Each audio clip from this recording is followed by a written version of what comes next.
Hello दोस्तों, उम्मीद है आप सभी को हमारा पहला व्लॉग पसंद आएगा। तो आज हम अपने व्लॉग की शुरुआत कर रहे हैं मथुरा के सफ़र से।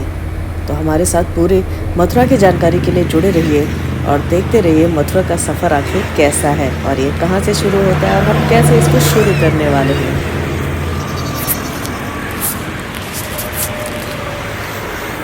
खुद को तैयार करने के बाद दिल्ली से मथुरा के लिए निकल गए हम।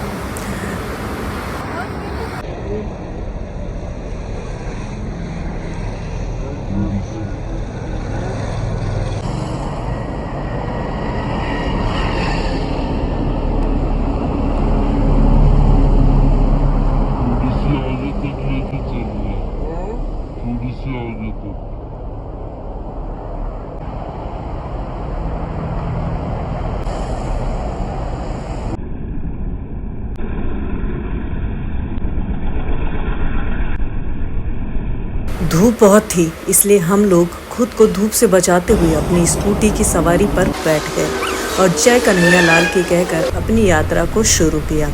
बढ़ती गर्मी और घटती दूरी तसल्ली दे रही थी कि जल्द ही हम अपने कन्हैया से मिलेंगे। दिल्ली से निकलने के बाद हम नोएडा को क्रॉस करने लगे। नोएडा पहुंचते पहुंचते गर्मी भी बढ़ गई थी, लेकिन हमने अपने सफ़र को धीमा नहीं किया। पूरी तेज़ी के साथ हम इस रास्ते को पूरा करने में जुट गए थे। जय कन्हैया लाल के जयकारों के साथ हम ग्रेटर नोएडा के परी चौक के पास पहुंच गए, जहां से हमें मथुरा एक्सप्रेस वे पर चढ़ना था। हमने बिना देरी किए बिना रुके मथुरा एक्सप्रेस वे पर अपनी यात्रा को चढ़ाया और चलना शुरू कर दिया। रास्तों पर कई नज़ारे थे, कई कठिनाइयाँ थीं। हमें दिखना शुरू हुआ कि मथुरा 120 किलोमीटर है। हमें खुशी हुई और हम तेज़ी के साथ आगे बढ़ने लगे।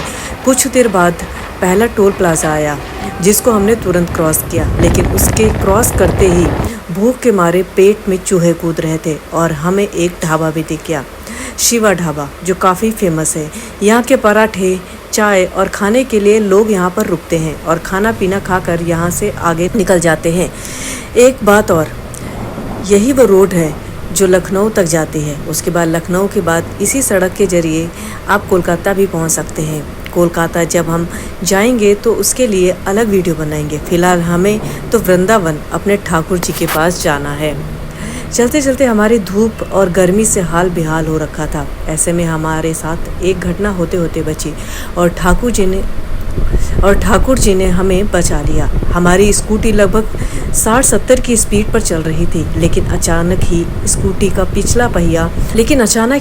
का पिछला टायर पंचर हो गया, जिसके बाद किसी तरह से बैलेंस बनाकर हमने रोका स्कूटी को और फिर जल्दी से टायर ठीक कराकर हम आगे निकले। हम लोग लेट हो चुके थे, इसलिए हम लोगों ने सोचा कि अब कहीं नहीं रुकना है, सीधा कन्हैया के पास जाकर ही ब्रेक लगाते हैं। 6 बजे के आसपास हम लोग मंदिर के बाहर पहुंच गए। फिर हम बिना देरी के प्रसाद लेने के साथ मंदिर में घुस गए और फिर जो नज़ारा था अद्भुत, अविश्वसनीय, अकाल्पनिक। कन्हैया जी को देखते ही मानो दिल खुश हो गया हो। जय कन्हैया लाल के नारों की गूंज के साथ मन शांत हुआ। अपने कन्हैया को हम निहारते रहे। मंदिर के आगे पहुँचे और प्रसाद चढ़ाया, उनका आशीर्वाद लिया। भक्तों की भीड़ के बीच हम बाहर निकले। हम लोग थोड़ा बाहर घूमे। धीरे धीरे अंधेरा होने लगा। हम जल्दी जल्दी मार्केट घूमने लगे और कन्हैया जी का सामान देखने लगे। धीरे धीरे मार्केट से निकले और अब समय था भूख का। इससे हमारी हालत बिल्कुल ख़राब होती जा रही थी। भूख के लिए आसपास कुछ देखा, लेकिन कुछ अच्छा नहीं मिला। फिर हम लोगों ने कचौड़ी खाकर अपनी भूख को शांत किया। फिर हम अपनी वापसी के ओर बढ़ चले।